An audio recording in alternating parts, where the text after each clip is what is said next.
Hello, Sasha Welker here with my first Concussion Awareness podcast. Do we have any mountain bikers in the audience? I have been a high school mountain biking coach with the Pleasant Grove Biking Vikings for 5 years and have taken concussion training each year. I have seen many youth concussions and helped minimize the effects of their concussions with proper and early detection. My podcast will share stories and experiences about concussions from other youth your age, parents, and coaches. Today, I will explain what baseline testing is, share some concussion symptoms and treatment options, and give you some resources. I'm glad you're listening today because you will learn something that will help you or someone you know who's also in sports. I want to share a story that many of you will probably relate to. A few weeks ago, my son went for a mountain bike ride just above our house on the Valley Vista trails. He had a pretty bad wreck and hit the ground when he fell, but he called to let me know he was okay. He told me he hit his head and was dizzy, but only for a moment, sat down, and now felt ready to ride home. When he got home, I saw his helmet and observed his symptoms, and I knew he had a concussion. I saw the dent in his helmet from where a rock when he hit his head. I didn't need to verify his concussion with a doctor. He was tired, agitated, his vision was a bit blurry, and he had a headache.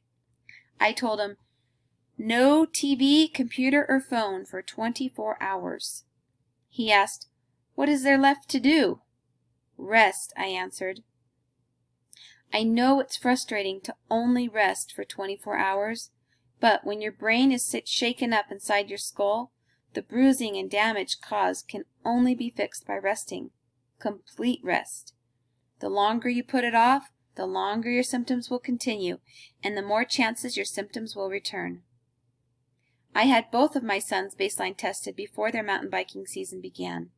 It was peace of mind for me to know that in case they got a concussion, there would be something to compare it to. A baseline concussion test is usually a computer test recording reaction time. It's like a video game at your doctor's office with saved results.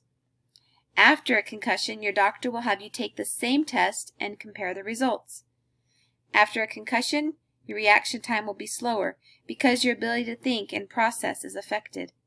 Complete rest is the only way to heal your brain. Many of you are involved in multiple sports. You are active and can't afford to be benched during a season. Make an appointment and get yourself baseline tested before your sporting season begins. Learn about concussion symptoms and know for yourself as an athlete, parent, or coach what to look for. Know the treatment for a concussion. Today, I introduced you to my new podcast, shared a few symptoms and treatments, and defined baseline testing. In my next podcast, you will meet Annika, who is a survivor of 5 concussions. She will tell us how she got each concussion and what a typical day is like for her 3 years later. I will post a picture of my son's helmet in my show notes under the podcast link on my website, saveyourbrain.org. You will be able to see the dent. Imagine what would have happened if he was not wearing his helmet. On my website, saveyourbrain.org, you can also click and learn about concussion symptoms and treatments. Save your brain today because chances are you will need it tomorrow.